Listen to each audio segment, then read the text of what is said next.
उस रात रामपुर गांव में मौत बनकर ठंड उतरी थी। कोहरा इतना घना था कि हाथ को हाथ नहीं सूझ रहा था।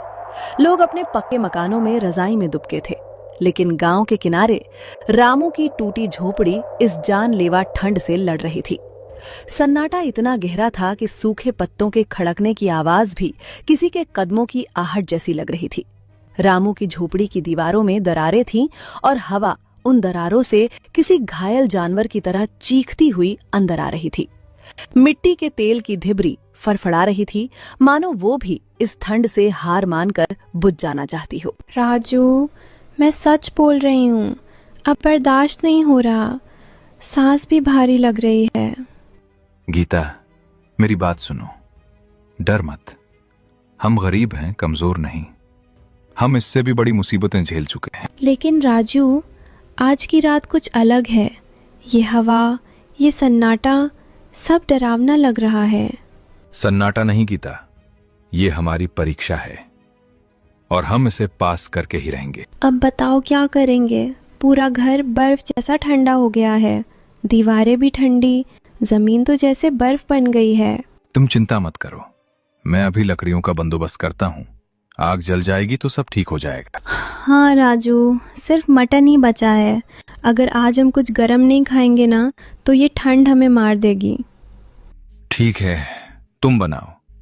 कम से कम उसे खाकर शरीर में थोड़ी गर्मी तो आ जाएगी। मैं किस्मत को नहीं कोस रही, मैं बस डर रही हूँ। आज अगर कुछ हो गया तो हमारा क्या होगा? कुछ नहीं होगा। जब तक मैं जिंदा हूं, तुम्हें कुछ नहीं होगा। ढलाम, छत का हिस्सा ऊपर उठ जाता है। ठंडी हवा घर के अंदर घुसती है। राजू, घर में बर्फ जैसी हवा आ रही है। डर लगना स्वाभाविक है गीता, लेकिन डर के आगे झुकना गलत है। नहीं, ऐसी बातें मत करो। जब इंसान हार मान लेता है ना, तभी मौत जीत जाती है। राजू ठंड से कांपता हुआ, फटे कपड़ों में लिपटा हुआ, अंधेरे रास्ते पर भागता हुआ सेठ के घर तक पहुंचता है। सेठ जी बाहर आइए, मेरी बात सुन लीजिए, मुझे बहुत जरूरत है। कुछ पल तक कोई आवाज नहीं आती। सेठ जी, मैं राजू हूं, कृपा करके बाहर आ जाइए, आज मेरी जान पर बनाई है। सेठ गहरी नींद में था, रजाई के अंदर, हीटर की गर्मी में। उसे बाहर की आवाज परेशान करती है। कौन है ये? आधी रात को कौन मरने आया है? सेठ चादर हटाता है, जूते पहनता है और दरवाजे पर आता है। कौन है बे? सेठ जी, मैं राजू, माफ कीजिएगा, मैं मजबूरी में आया हूं। अरे गरीबों, तुम्हें कुछ काम नहीं है क्या? देख नहीं रहा आधी रात हो रही है और तू मुझे उठाने चला आया? सेठ जी, मैं जानता हूं गलती हुई, लेकिन आज सच में बहुत बड़ी मुसीबत आ गई है। मुसीबत? तेरी मुसीबत मुझे क्यों सुनानी है? मैं कोई तेरे घर का आदमी हूं क्या? सेठ जी, मेरी झोपड़ी की छत हिल गई है। हवा इतनी तेज है कि कभी भी उड़ सकती है। मैंने बहुत कोशिश की, लकड़ी नहीं मिली। आपके गोदाम में जो लकड़ियां पड़ी हैं, उनमें से बस कुछ दे दीजिए। वरना क्या, मर जाएगा तो मर जा। सेठ जी, मुझसे बहस करेगा? मेरी लकड़ी चाहिए। क्या समझ रखा है तूने मुझे? सेठ जी, मैं मुफ्त नहीं मांग रहा, मैं मेहनत करके चुका दूंगा। मेरे पास पैसे नहीं हैं, लेकिन मेरे हाथ पैर हैं। मैं आपका काम कर दूंगा, बस आज मेरी मदद कर दीजिए। मेरा काम करेगा? अरे तू तो खुद 2 रोटी का मोहताज है, तू मेरे लिए क्या काम करेगा? सेठ जी, मैं मजबूर था, मुझे उम्मीद थी आप मदद करेंगे, लेकिन आज समझ आ गया, बड़ा आदमी सिर्फ पैसे से बड़ा होता है, दिल से नहीं। बहुत ज्ञान देने आया है क्या? चल निकल। तभी कमरे से सेठानी निकल कर आती है, रजाई लपेटे हुए, जम्हाई लेते हुए। अजी, कौन आया था बाहर?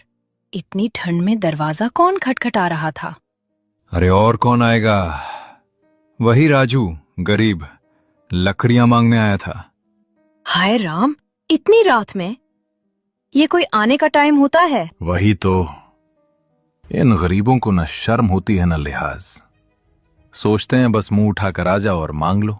पर अजी, उसकी हालत बहुत खराब होगी, तभी तो आया होगा। अरे छोड़ो उसकी हालत, गरीब की हालत रोज ही खराब होती है। आज आया होगा, कल फिर आएगा, ये तो आदत बना लेते हैं। सही कह रहे हो, इनको जितना दे दो उतना कम लगता है। ऐसे लोग पेट भरने के बाद भी नहीं सुधरते। कोहरा इतना जबरदस्त हो गया था कि 4 कदम आगे कुछ भी दिखाई नहीं दे रहा था। हवा बर्फ जैसी ठंडी और सन्नाटा ऐसा कि दिल घबरा जाए। राजू चलते चलते थक जाता है, उसके पैर जवाब देने लगते हैं और फिर अचानक उसे समझ आता है, हे भगवान, अब तो रास्ता भी नहीं मिल रहा, मैं अपने घर कैसे जाऊंगा। तभी दूर से किसी के कदमों की आवाज। कौन है? अरे भाई, इतनी ठंड में और ऐसे कोहरे में तुम यहां अकेले कैसे बैठे हो? अच्छा हुआ बाबा, आप मुझे मिल गए। मैं रास्ता खो गया हूं, मुझे पता नहीं चल पा रहा मेरा घर किधर है। अरे भाई, इस वक्त तो कोई भी रास्ता भूल जाए। कोहरा इतना जबरदस्त है कि इंसान अपने हाथ भी नहीं देख पा रहा। बाबा, मेरी मदद कर दीजिए, मुझे जल्दी घर पहुंचना है। घर? इतनी रात में? क्यों भाई, क्या बात हो गई? बाबा, मेरे घर की छत टूट गई है। तेज हवा चल रही थी, छत हिल गई और घर के अंदर ठंडी ठंडी हवा आ रही है। मेरी बीवी गीता अकेली है, वो ठंड से कांप रही होगी। मैं लकड़ियों का बंदोबस्त करने निकला था, लेकिन रास्ता ही भूल गया। चल, उसके लिए मैं बता देता हूं। मैंने पास ही एक जगह कुछ लकड़ियां पड़ी देखी थी, शायद किसी ने गिरा दी हो। सच बाबा? कहाँ? वही सामने जो टूटा हुआ बैलगाड़ी वाला रास्ता है ना, उसके किनारे कुछ सूखी लकड़ियां पड़ी थी, तू वहां से उठा ले। बाबा, आप सच में फरिश्ते हो। आज सेठ ने तो मुझे कुत्तों की धमकी दे दी, लेकिन आप। राजू बुजुर्ग की बताई जगह की तरफ तेजी से बढ़ता है। चारों तरफ कोहरा, हवा तेज और ठंड ऐसी कि सांस भी जमती लगे। राजू जैसे ही लकड़ी उठाने के लिए झुकता है, चौकीदार हाथ में लाठी लेकर पास आता है। उसके चेहरे पर सख्ती और शक होता है। साहब वाब नहीं, सच बता, इतनी रात में यहाँ क्या करने आया है?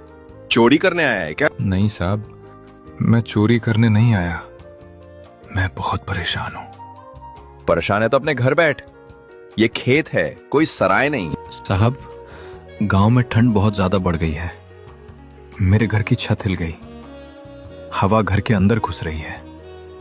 मेरी पत्नी गीता घर में अकेली है, अगर आज आग नहीं जली ना तो। अच्छा, तुम वही राजू हो जो गांव के पुराने कुएं के पास रहता है? जी साहब, मैं वही हूं। मैं किसी से भीख नहीं मांग रहा, बस कुछ लकड़ियां चाहिए, मैं आग जला लूं और छत संभाल लूं। इस ढेर में से कुछ लकड़ियां उठा ले, इतनी की रात कट जाए, लेकिन ध्यान रहे सुबह किसी ने पूछ लिया तो मैं फंस जाऊंगा। राजू भारी लकड़ियों का गट्ठर लेकर घर के दरवाजे पर पहुंचता है। राजू तुरंत बिना समय गवाए छत की तरफ जाता है, लकड़ी टिकाता है, टूटे हिस्से को बांधता है। गीता भी हाथ बटाती है। तभी रसोई से मटन की खुशबू आने लगती है, ऐसी खुशबू जो भूख ही नहीं दिल भी जगा दे। अरे वाह गीता, क्या खुशबू आ रही है, लगता है आज तो मजा आ जाएगा। हाँ, मैं कब से बना रही थी, बस तुम्हारा इंतजार था। गीता, तुम सच में बहुत मजबूत हो। मैं बाहर परेशान था और तुम अकेली सब संभाल रही थी। तभी अचानक पूरे गांव की लाइट चली जाती है। पूरे गांव में सन्नाटा और अंधेरा छा जाता। अजी पूरा घर काला काला हो गया है, कुछ दिखाई ही नहीं दे रहा। अरे ये क्या हो गया? अभी तो सब ठीक था, ये लाइट अचानक कैसे चली गई? मुझे तो बहुत डर लग रहा है। बाहर हवा भी बहुत तेज चल रही है और ठंड, हाय राम, ये ठंड हड्डियों तक चुभ रही है। हाँ भाग्यवान, तुम सही कह रही हो, लाइट के साथ हीटर भी बंद हो गया। अभी तक तो हमारा हीटर चल रहा था और आग भी जल रही थी। अब क्या होगा? ओह, आग भी बस बुझने ही वाली है, लकड़ियां भी खत्म हो चुकी हैं। मैं तो कहती हूँ कुछ कीजिए अजी, अगर ठंड बढ़ गई तो। हाँ, अगर हमने कुछ नहीं किया तो इस ठंड में हमारी जान भी जा सकती है। अजी, बाहर से तो बहुत अजीब आवाजें आ रही हैं, कहीं कोई चोरी वोरी? चुप, चोरी की चिंता बाद में करना, पहले ये देखो, हमारा हाल भी गरीबों जैसा हो गया। तो फिर क्या करेंगे? चलो कहीं जाकर मदद ढूंढते हैं, किसी से लकड़ियां मांगनी पड़ेंगी। रात का समय, पूरे गांव में अंधेरा छाया है। ठंडी हवा तीर की तरह चुभ रही है। सेठ और उसकी पत्नी मोटे शॉल लपेटकर कांपते हुए मुखिया जी के घर के दरवाजे पर पहुंचते हैं। अरे सेठ जी, आप इस रात, वो भी ऐसे कांपते हुए? मुखिया जी, ठंड बहुत ज्यादा हो रही है, हम लोगों की लकड़ियां भी खत्म हो चुकी हैं। मुखिया जी, हमारे घर का हीटर बंद हो गया है, हाथ पैर बिल्कुल सुन्न हो रहे हैं। ये बात तो तुम ठीक कह रहे हो सेठ जी। लाइट जाने की वजह से मेरे घर का भी रूम हीटर बंद हो चुका है। अब तो हालत ऐसी है कि अगर आग या कोई गर्म चीज नहीं मिली तो इस ठंड में इंसान की जान भी जा सकती है। मुखिया जी, आज मुझे सच में डर लग रहा है। घर में इतनी ठंड है कि बिस्तर भी बर्फ जैसा लगने लगा। देखो भाग्यवान, ठंड ना अमीर देखती है, ना गरीब, ना सेठ, ना मजदूर, सबको एक जैसा कांपाती है। अचानक हवा के साथ एक तेज खुशबू आती है, गर्म मसालों की, मटन की, शोरबे की। अरे मुखिया जी, ये खुशबू, ये किस चीज की खुशबू है? हाँ, ये तो बिल्कुल गर्म मटन की खुशबू लग रही है। हाय राम, सिर्फ खुशबू से ही शरीर में थोड़ी गर्मी आ गई। बात तो तुम ठीक ही रहो सेठ जी, पास में तो सिर्फ राजू का ही घर है। चलिए मुखिया जी, जल्दी चलते हैं। अगर उसके घर में मटन पक रहा है तो शायद आग भी जल रही होगी। हाँ चलो, कम से कम वहां आग की गर्मी तो मिलेगी। तीनों ठंड में कांपते हुए राजू के घर जाते हैं। राजू, हम बहुत परेशान हैं। ठंड बहुत तेज है और बिजली चली गई, हीटर बंद हो गया। अगर आज हमें आग या गर्म खाना नहीं मिला तो हम मर जाएंगे। फिर धीरे धीरे बोलता है, आवाज में दर्द भी है और सच्चाई भी। सेठ जी, मैं आज ही आपके पास गया था। मैंने भी हाथ जोड़े थे। मैंने भी कहा था कि छत टूट गई है, मेरे घर में हवा घुस रही है, मेरी बीवी ठंड से कांप रही है। राजू, मुझे माफ कर दे। मैं घमंड में अंधा हो गया था। मैंने सोचा पैसा ही सब कुछ है, लेकिन आज मेरा घमंड चूर हो चुका है। हमसे बहुत बड़ी गलती हो गई।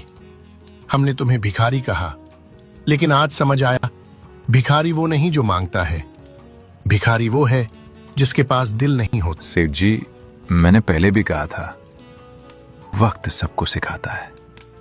वक्त जब सजा देता है ना, तो राजा को भी गरीब बना देता है। राजू भाई, अब सेठ जी से गलती हो गई, लेकिन आज की रात जान बचाने की है। अगर इंसानियत नहीं करेंगे तो ये गांव क्या सीखेगा? राजू, छोड़ो, अगर हम भी इन्हें लौटा देंगे तो हम में और सेठ में फर्क क्या रहेगा? ठीक है, आ जाइए। आज मैं आपको इसलिए नहीं खिला रहा कि आप सेठ हैं, मैं आपको इसलिए खिला रहा हूं क्योंकि आप भी इंसान हैं। गीता गरम गरम मटन परोसती है। आग जल रही होती है। सब लोग आग के पास बैठकर खाते हैं।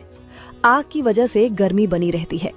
मटन खाकर ताकत आ जाती है और इस तरह सभी की रात कट जाती है। इस कहानी से हमें यही सीख मिलती है कि कभी भी गरीब को कमजोर मत समझो और कभी भी किसी मजबूर इंसान